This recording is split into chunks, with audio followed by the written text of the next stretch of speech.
Hello বন্ধুরা, আমি এখন এই ভিডিওর মধ্যে 3টে নেটফ্লিক্সে আপকামিং কাজ আসছে তার রিয়াকশান দেবো। একটা ফার্স্ট লুক, একটা অ্যানাউন্সমেন্ট এবং একটা টিজার। তো প্রথমে যদি অ্যানাউন্সমেন্টের কথা বলি, সেটা হলো দিল্লি ক্রাইম সিজন 3 আসছে, তার অ্যানাউন্সমেন্ট চলে এসছে। এবং এই অ্যানাউন্সমেন্টটা দেখতে কিন্তু বেশ ব্যাপক লাগছে এবং আবারও শেফালি শাকে ম্যাডাম স্যারের ভূমিকায় অনবদ্য। তবে এখানে গুরুত্বপূর্ণ বিষয় হলো, এখানে মূল অ্যান্টাগনিস্ট চরিত্রে খুব সম্মত রয়েছে হুমা কুরেশি, যে একজন ওম্যান ট্রাফিকিংয়ে কাজ করে।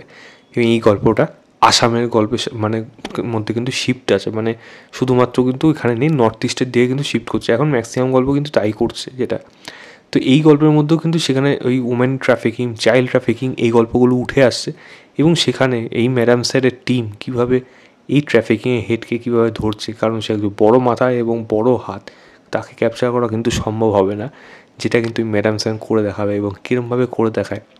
এবং দিল্লি ক্রাইম ইন্টারন্যাশনালি এতটা অ্যাক্লেম শো, সেটার গাম্ভীর্যটাকে ধরে রাখা কিন্তু প্রত্যেকবার কিন্তু খুবই চ্যালেঞ্জের বিষয়। সেকেন্ড সিজন কিন্তু বেশ ভালো হয়েছিল, থার্ড সিজন কিন্তু আমরা কিন্তু অপেক্ষায় থাকলাম। এবং শেফালি স্যার আবার একটা টেরিফিক পারফরমেন্স, সঙ্গে এখানে হুমা কুরেশি দারুণ পারফরমেন্স করবে, পরিষ্কার বোঝা যাচ্ছে। এখানে এরকম ধরনের রোলে কিন্তু তাকে কখনো দেখা যায়নি। এবং একটা জায়গায় কিন্তু খুব সম্ভবত শাইনি গুপ্তাকে দেখতে পেলাম, খুব সম্ভবত কাউকে একজন পা দিয়ে মারছে বা পা দিয়ে কিছু একটা কত ধাক্কা দিচ্ছে, সেখানে তার এক্সপ্রেশন প্রত্যেকটা জায়গা কিন্তু বেশ ভালো। তো আমার কিন্তু এই অ্যানাউন্সমেন্টটা কিন্তু দারুণ লাগলো।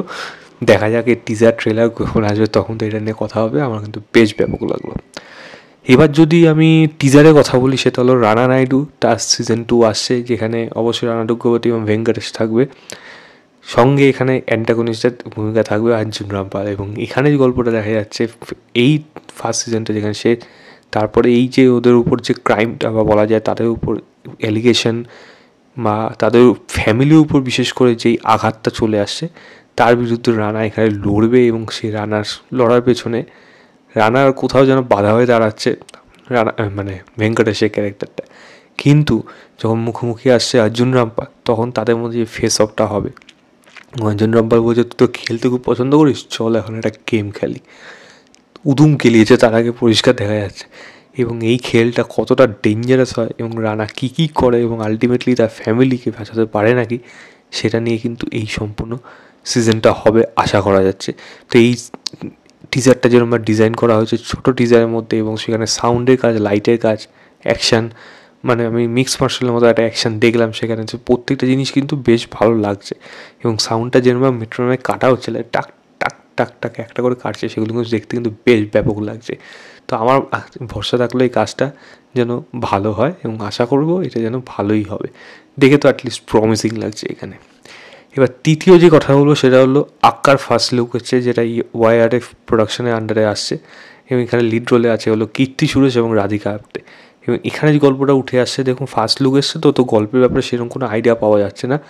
তবে এইটুকু বোঝা যাচ্ছে কীর্তি সুরেশের ক্যারেক্টারটা যে একজন লেডি গ্যাং লিডার, এবং তার লড়াইটা খুব সম্ভবত এখানে রাধিকা আপ্তের সঙ্গে, যে একজন খুব সম্ভবত মাফিয়া কাইন্ড অফ গোছের মহিলা, বা তার হাতে হয়তো প্রচুর পাওয়ার এবং অ্যামিউনিশন হয়তো রয়েছে। এবং এই যে কীর্তি সুরেশের ক্যারেক্টারটা, সেও একজন লেডি গ্যাং লিডার, এবং তার হাতেও এরকম অস্ত্র এবং অর্থ, লোকবল সমস্ত কিছু রয়েছে। তবে এই লড়াইটা কিসে, সেটা কিন্তু দেখলে বোঝা যাবে দুই বোনের লড়াই কিনা, কারণ এইখানে একটা ফার্স্ট লুকের মধ্যে একজন মহিলা দুটো বাচ্চাকে নিয়ে বসে আছে। হতে পারে সেটা দুই বোনে ইগোর লড়াই, বা দুই বোনে এমন কিছু হয়েছে তারা এগেনস্টে চলে গেছে, তাদের লড়াই আসছে, বা সম্পূর্ণ ডিফারেন্ট কোনো অন্য গল্প হতে পারে। যখন এটা টিজার ট্রেলার এগুলো আসবে, সেগুলো বোঝা যাবে। তবে ইমপ্রেশন হিসেবে যদি বলেন, কীর্তি সুরেশকে দেখতে দারুণ লাগছে। তার হাঁটা চলার মধ্যে অ্যাটিটিউড মারাত্মক লেভেলের দারুণ লাগছে তাকে এই কাজটার মধ্যে। ইকুয়ালি রাধিকা আপ্তে, তার এক্সপ্রেশন, অ্যাটিটিউড, সেগুলো কিন্তু বেশ ভালো লাগছে। আমি কিন্তু অপেক্ষায় থাকলাম এই কাজটা দেখার জন্য। নেটফ্লিক্সের সমস্ত কিছুই আসবে, তো আমি কিন্তু এইটার জন্য কিন্তু বেশ ভালো লাগলো এরকম একটা announcement. Sound design, background music যেরকম বাজছে, জিনিসগুলো কিন্তু দেখতে বেশ ভালো লাগে। ব্রুটালিটি কিন্তু এই কাজটার মধ্যেও থাকতে চলেছে, সেটা কিন্তু পরিষ্কার বোঝা যাচ্ছে। তো আমি 3টের লিঙ্ক ডেসক্রিপশনে দিয়ে রাখবো, আপনারা অবশ্যই গিয়ে চেক করবেন। নেটফ্লিক্স বিভৎস একটা অ্যানাউন্সমেন্ট এসেছে আজকে, পরপর অনেকগুলো কাজ।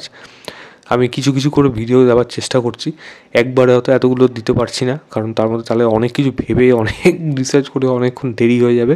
তাই খপ করে 3-4টে করে দেখে সেগুলো আপনাদের জানাচ্ছি। আপনাদের কেমন লাগছে সেটা আমাকে অবশ্যই কমেন্ট করে জানাবেন। এবং এই ভিডিওটা ভালো লাগলে লাইক শেয়ার, চ্যানেলটাকে অবশ্যই সাবস্ক্রাইব করে দেবেন। বাই।